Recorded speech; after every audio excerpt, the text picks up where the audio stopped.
Hi, welcome to Amanda's Book Corner. I'm Amanda, and I'm so excited because today Book of the Month finally released their February picks. I was thinking that they would come out last Friday, and then yesterday, which was Sunday. Finally, it's Monday, and it's January 31st, a little bit later than they usually drop them, but they're finally out now, and I'm pretty excited. So in this video, I'm going to talk about the 5 main picks, as well as the 4 add-ons that Book of the Month chose for February. First up is Don't Cry For Me by Daniel Black. This is one that I was really excited for, so I'm really happy that it was a main pick. It's a historical fiction novel that follows a father and son who are estranged. The father, Jacob, is on his deathbed and he's writing letters to his estranged son, Isaac. There are certain things that Jacob wants Isaac to know about their past, and also why he reacted as poorly as he did when he found out that Isaac was gay. This is like a really moving and poignant novel, and I'm really excited to read this one. It's good for Black History Month, which is happening right now in February, and I really like that it offers some intersecting takes on race and sexuality and the relationship between a father and a son. So this one looks really good, and I'm really happy that they chose it. It's one of the picks that I've put in my box, and one of the ones that I'm happiest to see that Book of the Month chose for February. Next up is A River Enchanted by Rebecca Ross. This is a fantasy, and that alone makes me excited because Book of the Month almost never chooses fantasies. They're pretty rare, to be honest, and so I'm really happy that they finally chose one for the first time in a while. This is the adult debut from Rebecca Ross, who is more known for her YA novels.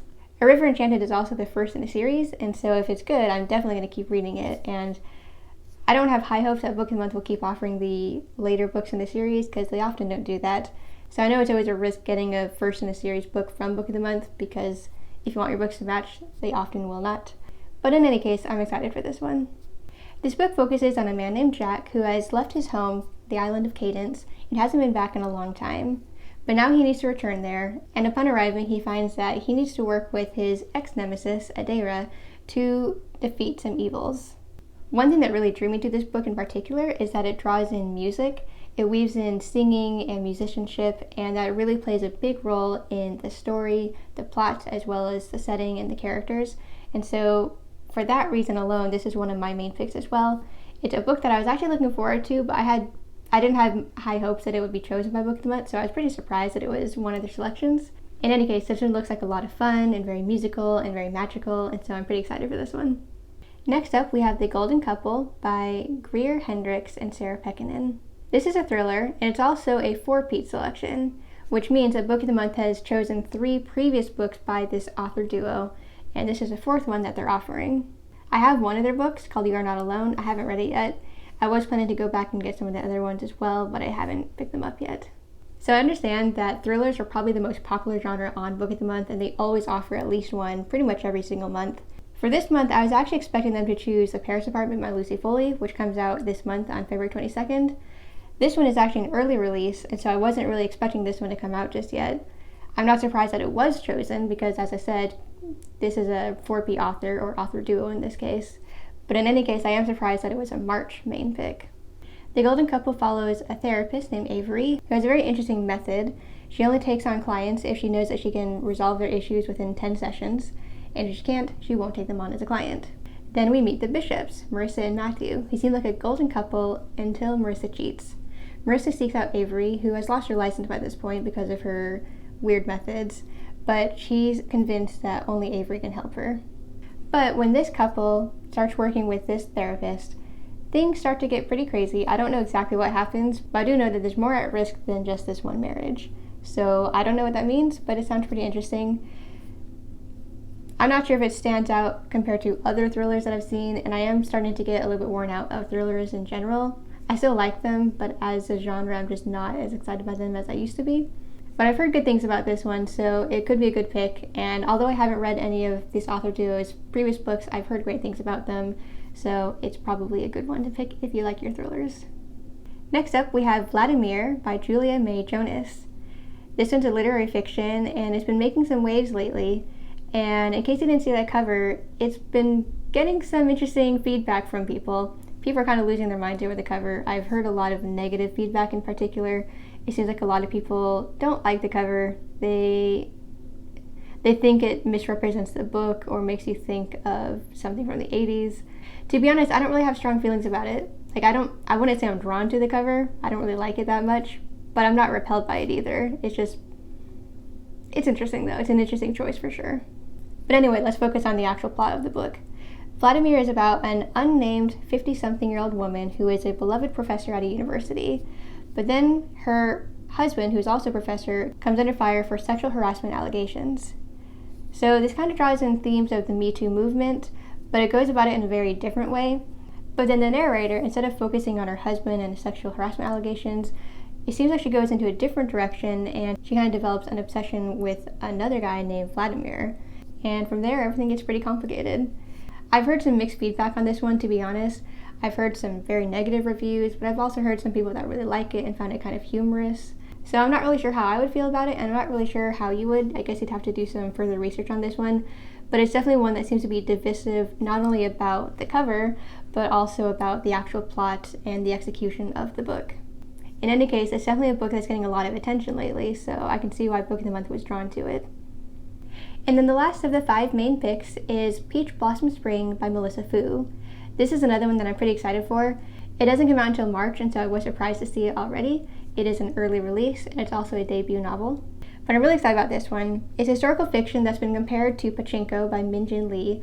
I read that book a few years ago, and I really loved it. It really made a strong impression on me. And because this one's getting those comparisons, it only increases my excitement for it. Peach Blossom Spring starts off during the war, when Japan and China were in conflict with each other, and it follows a mother and her son as they were traveling across China trying to escape and find safety.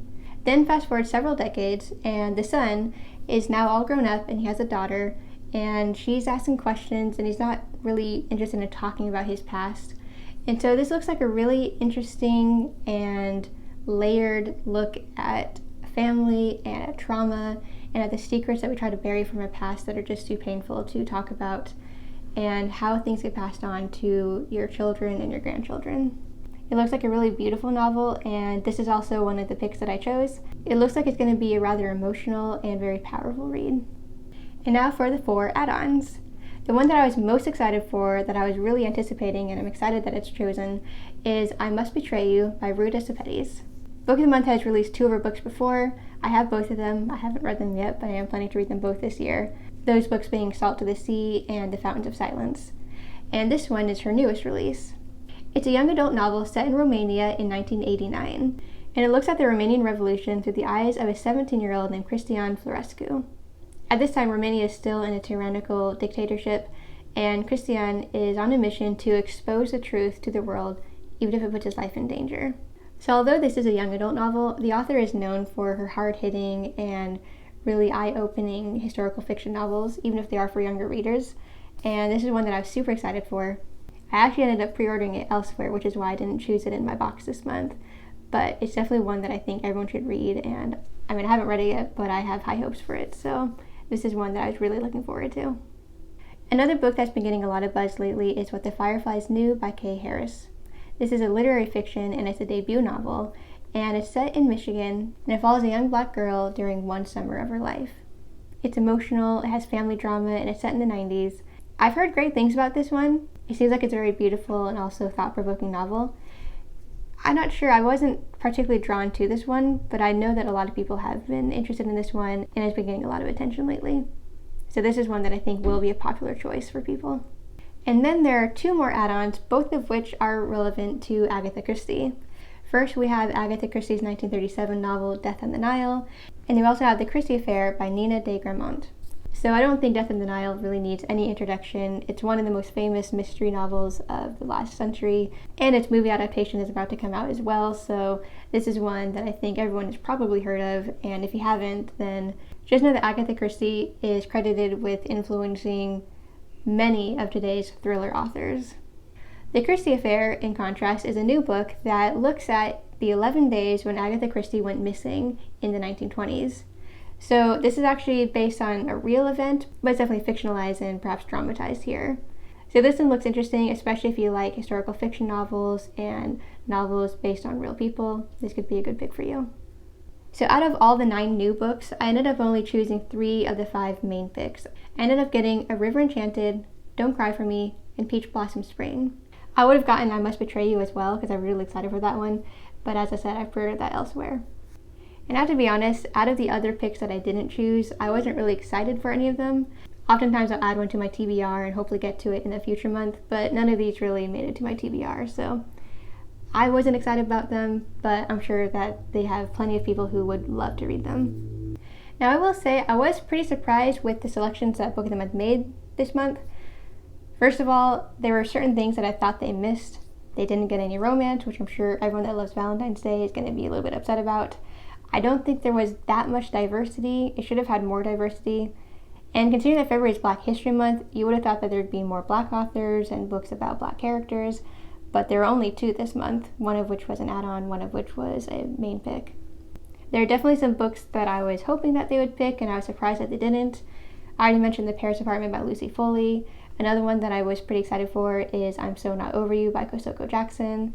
And I already knew this was a long shot. I was hoping for The Lady Tempson Air by Harper St. George. This is the 3rd in her series. Book of the Month had put out the 1st in the series a year ago. They didn't release a 2nd one, so I was offended by that choice. And it looks like they're not going to release a 3rd one either, unfortunately. Although you never know. It comes out at the end of the month, so maybe it'll be an add-on in March. And if it is, then I hope they also get the 2nd book. I was also hoping for The Selfless Act of Breathing by J.J. Bola, and When I'm Gone, Look for Me in the East by Quan Berry. And for another young adult book that I was really hoping for, The Girl Who Fell Beneath the Sea by Axie O. It looks wonderful. So there's a lot of books that I thought that Book of the Month could have chosen this month that I was surprised that they didn't.